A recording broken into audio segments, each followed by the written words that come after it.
Welcome back. Let's get to software. Business planning software company Anaplan just announcing new AI applications for customers.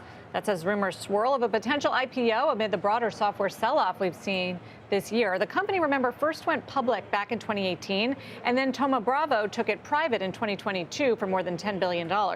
Joining us now is Anaplan CEO, Charlie Gottdiener. Charlie, welcome. It's good to have you. It's a pleasure to be here, to meet both of you.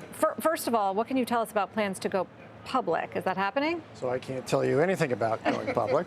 All right, so we're focused on creating a high quality business, which really means we create value for our customers. They'll reward both the company and our shareholders. And as you know, we're owned by private equity, and at some point there will be a liquidity option, but we're just really focused on building a great company. So let's talk about that, because there's been a ton of negativity around software, certainly in the public markets. What is it that you do, and how are you approaching this problem? Sure. So Anaplan is in the business of scenario planning and analysis, okay?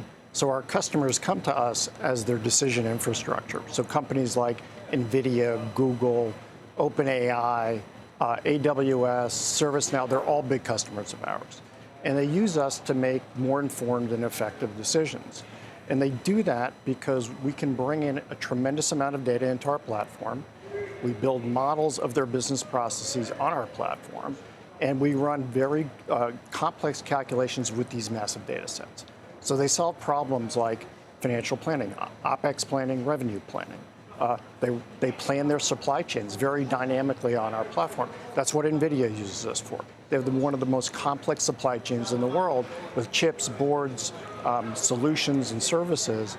And they do that dynamic planning all the time on our platform to allocate that inventory to their customers. It's interesting that a lot of your big customers are all AI companies themselves. So does that mean that they cannot do that themselves? They can't. So AI is a great innovation, right? Generative AI is a great innovation, as is standard AI that we've been using in our platform for a long time.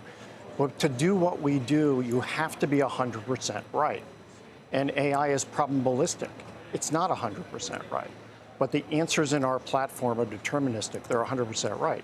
So if I was a CFO, I wouldn't be comfortable issuing a financial plan or forecast that's 95% right. That just wouldn't work. Or if I'm running a supply chain, I don't want to allocate inventory to the wrong retail outlet. Can't AI get there? It can't get there. It's probabilistic. Does that mean there'll never be a day where a business unit is AI run completely? I will never say never, but with the structure of today's models, they work on probabilities, right? So it's weighting of elements, right? So it's asymptotic. Is 95% good enough? Is 96% good enough? I don't think I'd want to make critical business decisions with that level of error. I don't think anybody will. So is it your view that some of the software sell-offs, depending on where you sit, is justified? It just depends on how business critical it is that you're So let's take the other extreme. The other extreme is if all of my value or most of it is in the presentation layer, so I create pretty dashboards, maybe do some basic workflow, I think they're in trouble because there's nothing new that's getting created there. We're creating new proprietary data every time we do a calculation. Our core technology is a calculation engine. When we're bringing that data in and running it through the models, we're creating new data. That's data that AI can leverage and that our customers use to make more informed, forward-looking decisions.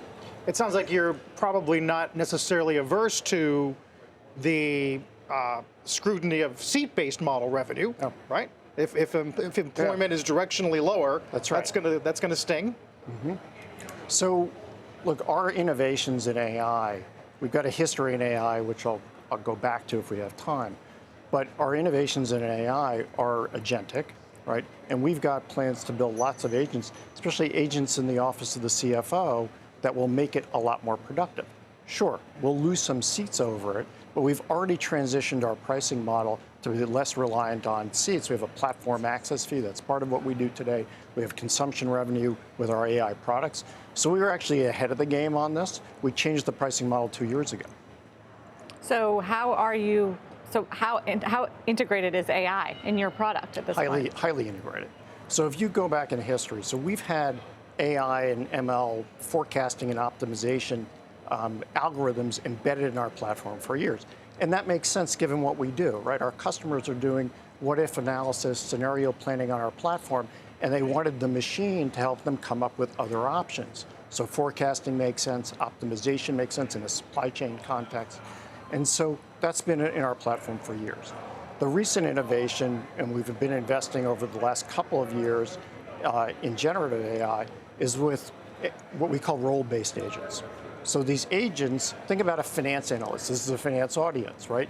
Think about a finance analyst, your best finance analyst ever. We have a finance analyst that works within our platform that you can answer complex or simple questions. Example of a simple question would be, give me a variance analysis versus a forecast and tell me why the variance happened. Our finance analyst, our agent, can do that. We also have another role-based agent that's really about productivity. So it's our version of Claude Code or Cursor. So when you're building Anaplan models, that takes time, that takes a skill. Co-modeler can do what would take in months or even years, right? Weeks, months, or years for a human in minutes or hours. So it's a big productivity tool. And if you talk to our customers, they're buying these agents and they feel that they're pragmatic, right? That they get value out of them right away. Our customers will come to our customer conferences and talk about them. The CEO of Jill is doing a transformation. In her Q4 earnings report, she talked about leveraging our AI to do that. So we're getting great feedback from our customers. And as I said, we've got a big roadmap of things that we can do to make finance and other functions much more productive. Well, I know you can't comment on the IPO, but do you think this is a rational market for bringing a software company I don't think it's a public? rational market. I think the market will sort itself. I think the market right now doesn't know how to treat SaaS software other than as a monolith, right? And everybody's getting painted with the same brush. But that will evolve. It has to evolve. And there'll be some great investment opportunities out there for investors. Okay, well, Charlie, thank you for coming on to talk about what you're seeing in your business. Well, thank you very much for having me. Yeah, Appreciate it. Good to see you. Charlie Gottdiener, the CEO of Anaplan.